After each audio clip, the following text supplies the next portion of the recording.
Good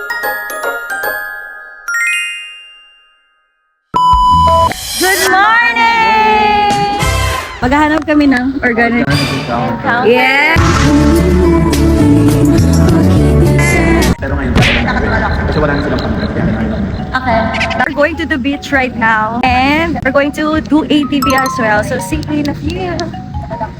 Habang naglalakad nga kami dyan, natuwa kami kasi ang dami palang mga bilihan. Ang dami ring mga areas na pwede kang magpa-picture, so IG worth siya. May mga food stalls din, kahit yung pagpapahena, ang saya kasi madami kang pwedeng gawin dito. Tapos ang dami ring mga naka-ATV along the way. And we get to the center of the aisle sa entrance, makikita mo na talaga na ito yung Zambales. Ang saya-saya. Napansin din namin tong souvenir store, pwede kang bumili dyan ng pampasulubong mo or pang OOTD. And guys, ito yung view ng dagat sa umaga, napakaganda. Worth it talaga yung pagpunta namin dito sa Zambales. And isa pa sa pinaka-excited kami ay itong ATV. Thank you, Blas, sa pagturo sa amin. Actually, kasama na rin to sa binayaran namin accommodation. Kaso nga lang, nagkaroon pa rin kami ng aberya. Wala naman kami magagawa, kaya kami na lang nag-adjust at nag-enjoy. Hi guys! Sobrang init ng buhangin dito sa Zambales, but it's good. Try man kami, but there's a lot of memories. Yes, we have so much activities today. We tried ATV, swimming, volleyball.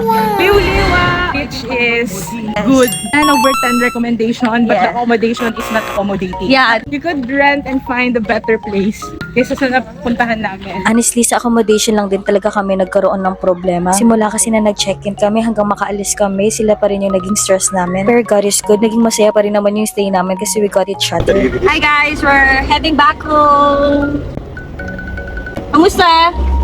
Kailangan ko lang ng water. Yes. Actually, lahat kami niyan mga uhaw kasi hindi kami binigyan ng tubig para sa complimentary breakfast nila. Alam din naman namin na walang perfect na resort or whatsoever. Kaya nga nang sabi ko kanina, God is good still. Naramdaman din namin yung guidance niya all throughout our trip kasi he made us safe. Kaya looking forward pa rin kami nang bumalik sa Zambales. Kaya din ang experience kasi after 5 years na kompleto din kami. So hanggang dito na lang. Thank you so much for watching. See you on the next one. Bye!